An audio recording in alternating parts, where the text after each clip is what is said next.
Alright, so we're about to start the second trial.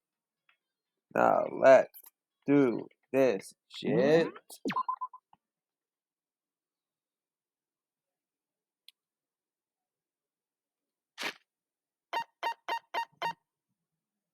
Uh,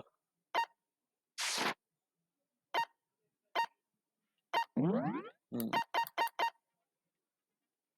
Here's the time limit for each phase. Alright, add that.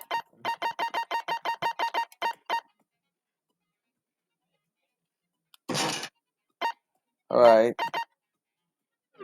there you go. Advanced preparations. Let's do this shit.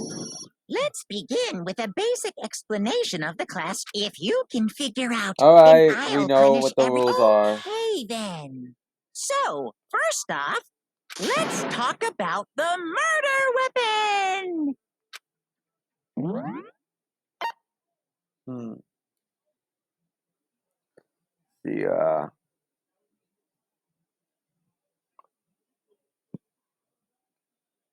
alright. Blow, failed blow, okay. Alright. Chihiro's fatal injury. It appears it was a head wound.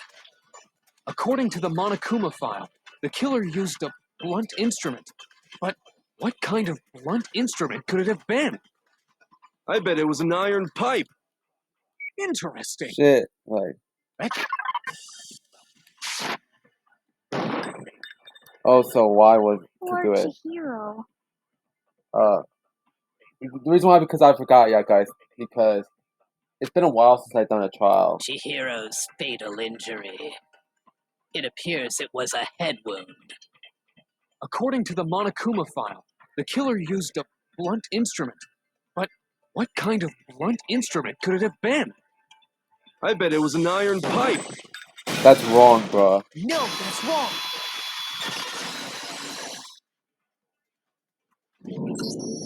Can we agree that the object that dealt the fatal blow was the dumbbell found at the scene of the crime? It was covered in blood, and there was nothing else at the scene that could have caused that kind of injury. And the wound on the victim's head is consistent with the shape of the dumbbell.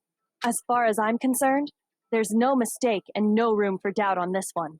You looked at her head wound? Yay! That's so creepy! If you don't mind, I will proceed from here. Let's move on to discussion of the culprit. Although, I believe the criminal behind this heinous act is already quite clear. What? For real? Chihiro's killer is the fiendish serial killer, Genocide Jack. Oh, Toko is so busted. For real.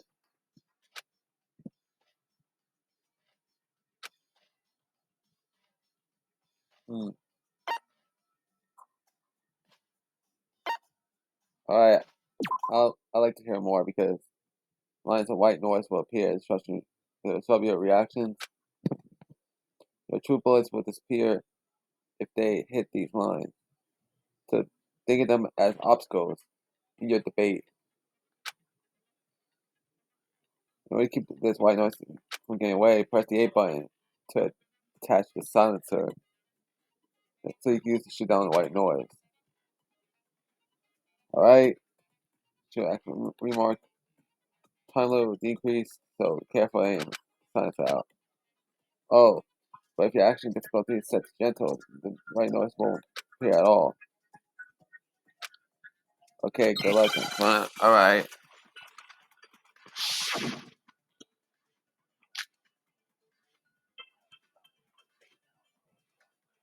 The culprit is Genocide Jack. I'm sure of it. Case closed, as far as I'm concerned. But that's impossible. Why? What makes it impossible? Well, I mean, come on. There's just no proof for it. No, that's wrong. Alright. I might know one reason he could be involved. What? I found this file while I was looking around the archive in the library.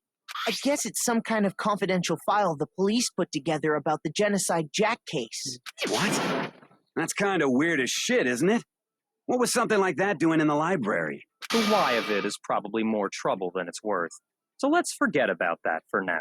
More importantly, it outlines all the specifics of every Genocide Jack case in exceeding detail. According to the file, there appear to be two defining characteristics in every Genocide Jack case. The first is that a bloody message is found written at the scene of every murder. Oh, that's right. Boob lust. Bruh. Like, it's supposed to be bloodlust. Fumi, like, you fucking stupid or something? Like, you saw it written in blood on the wall. No. It's actually bloodlust. Thank you, Hina, like, for real. But more important is the other characteristic, and it's something that has never been made public. Never made public? What the hell is it? Why don't you tell them, Makoto? I could have suggested that test. Well, Lars does not know. I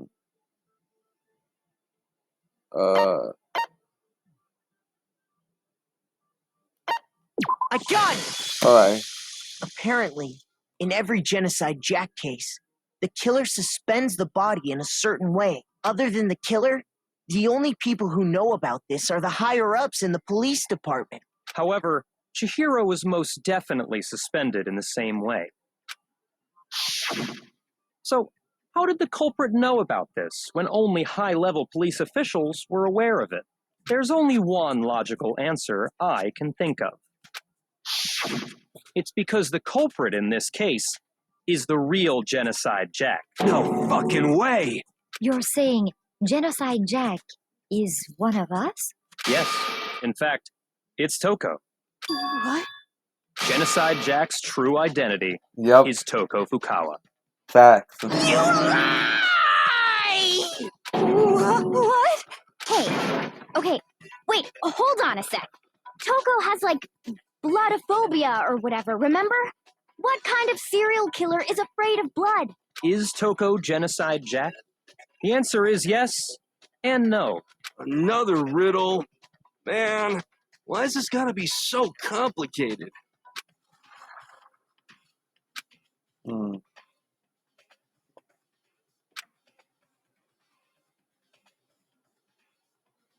Alright. Oh, Heyman's Gambit.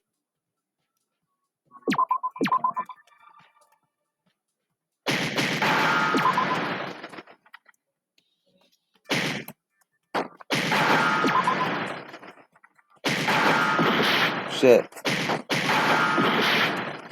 Fuck.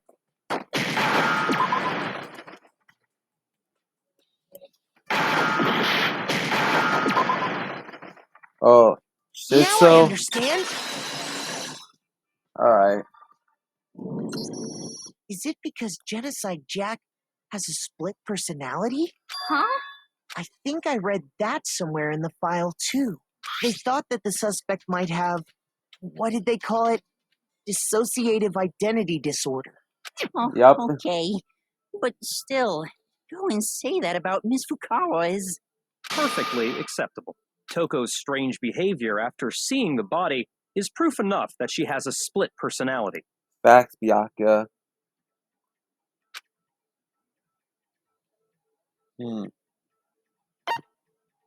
One thing that Toko has split personality behavior. I got it! Oh yeah, the behavior change. You're talking about how she started acting totally different than usual, right? Yup. That's right. Think back. She fainted when she saw Chihiro's corpse, and then, when she woke up... Yeah, because she fainted when she saw Chihiro's dead body. Not really his dead body, but the blood right on the wall. So yeah. I'm fine.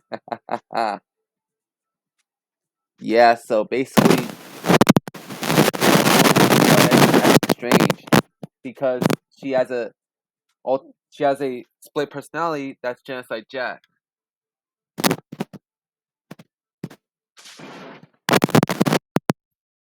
Are you dead?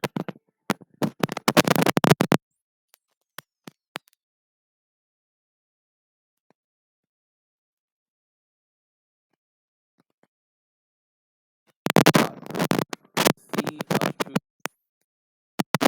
This is quite concerning. I mean, she sounds completely. Funny, that's for sure. That melancholy disappeared. Assigning adjectives to my tone without permission. Not to mention, once she regained consciousness and saw Chihiro's home. In other words, handle blood. And one So when she trapped herself in her room, it's scared of death. Yep. Genocide Jack have. I'll drive out the killer. Drive out the murderous fiend. The reason she locked herself in her room wasn't to keep other people from getting in. It was to keep her other personality from getting out. What? Toko was afraid. Afraid of the murderous fiend inside of her. Of killing even more people. How can you know all this? I do believe you misunderstood her. What she's trying to say isn't, how can you know all this? No. What she wants to know is, how could you tell them? Huh? Last night, just before Monokuma gave his motive speech, Paul and I had a strange. She told me a most interesting story. A murderous fiend lived within her.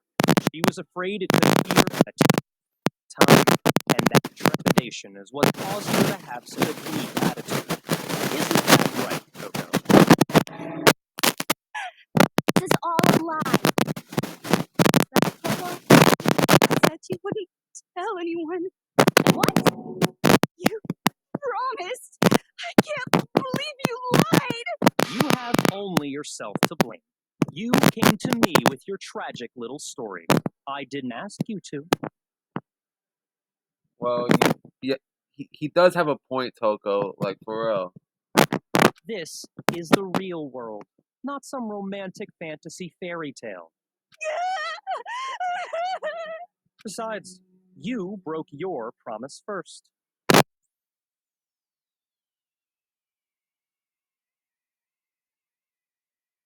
As long as you were here, no matter what, you wouldn't let Genocide Jack. Like.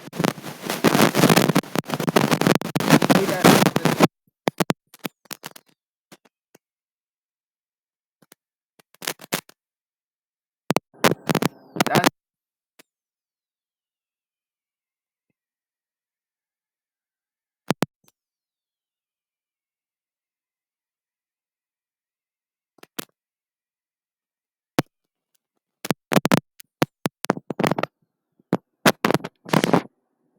But in spite of that promise,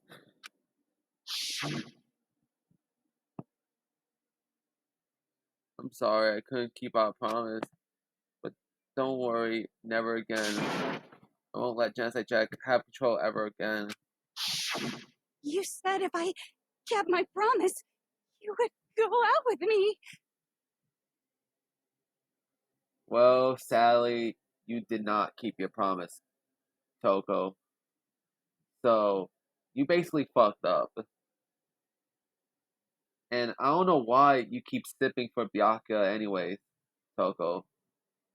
That's the only reason I promise. how many times do I have to tell you? I never said that. But you weren't able to do it. You just couldn't resist that rush you got from killing, could you? I tried. I swear I tried to control it. But your efforts were useless. What a disappointment. I hate you. Well, the opening act is nearly finished. All that's left is to hear from the person in question directly. Alright. Togo says she hates Byakuya, but I know I should have said this the last time, but this is a spoiler for Ultra Despair Girls. Like, I'm sorry if I didn't say it the first time, but you said that you hate Byakuya, Togo, but yet you go back to being a simp for him later on in the game and in Ultra Despair Girls. Like, for real. And I could easily tell Byakuya does not want your ass. Like, for real.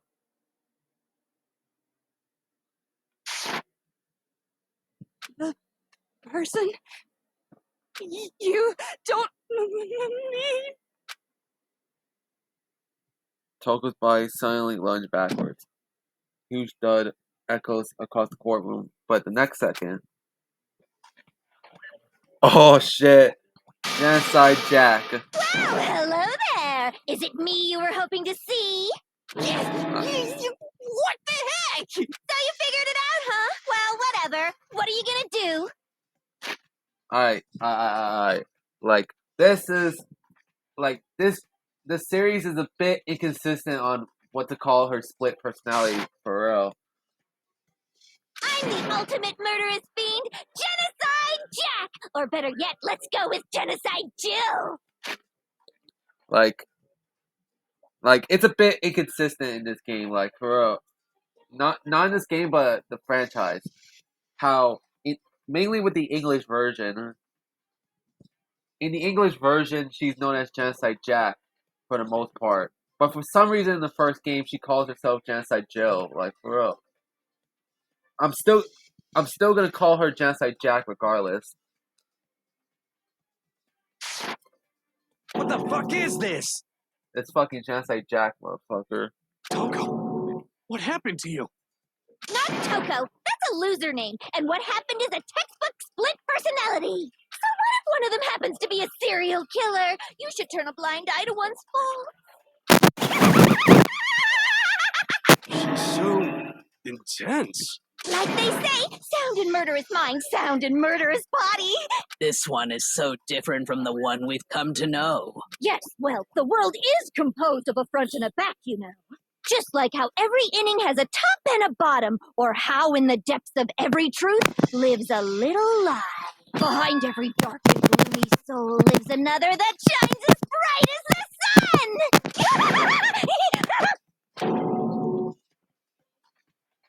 This is the Murderous Fiend Genocide Jack.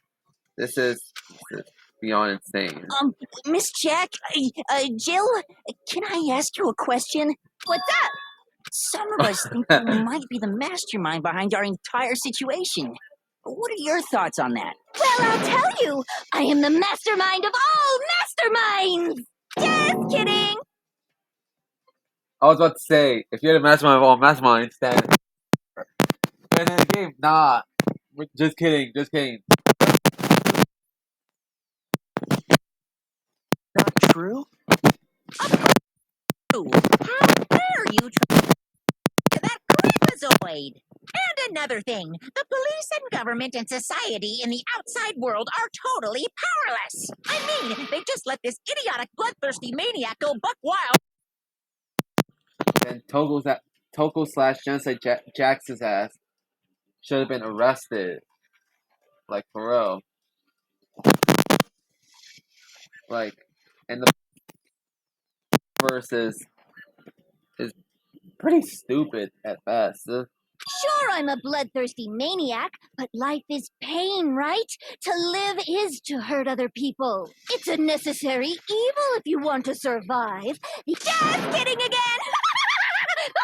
Alright, Wait, I think I skipped dialogue again.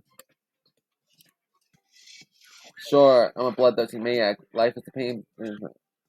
It is necessary evil if you want to survive. The act of living itself causes pain to everyone. This should be enough to convince you. This murderous fiend is responsible for Chihiro's death. There's clearly a motive, so there should be no doubt. A motive? Remember what Monokuma told us? If someone didn't murder and graduate within 24 hours, an embarrassing memory or secret would be revealed. Well, let's assume that Toko's secret was about Genocide Jack. If a secret like that came to light, Toko's life would have undoubtedly been forever ruined. So she had a very clear motive to never have that side of herself exposed. Interesting. Very, very, very interesting. But sorry, as much as I hate to admit it, I'm not the culprit. Huh? But I cannot imagine anyone other than you could murder someone in such a bizarre fashion. Maybe so, but nevertheless, it's the truth. Do you really expect any of us to believe you? Yeah, I could never believe a word you say, you monster. Maybe she's totally right about that, but there's something still bothering me. What she said, I need to get some more details about all this.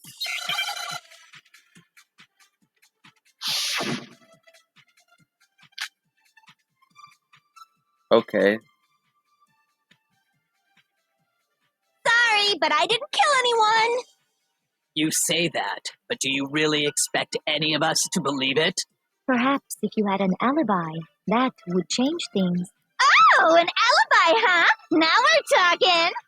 When you compare your past murders to this incident, the modus operandi matches completely. What more proof do we Oh need? shit. Give it up. You killed her.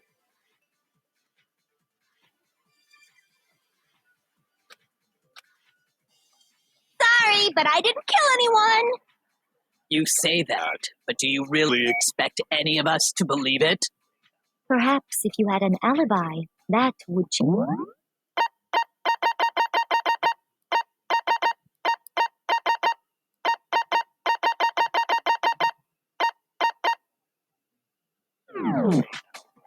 Oh, an alibi, huh? Now we're talking. When you compare your past murders to this incident, the modus operandi matches. No, that's wrong. Alright. Are the methods of murder really exactly the same? I'm not so sure about that. Alright. I'm gonna save. So, yeah. I'm gonna break this up to multiple parts for the trial, y'all guys. Next time. Bye.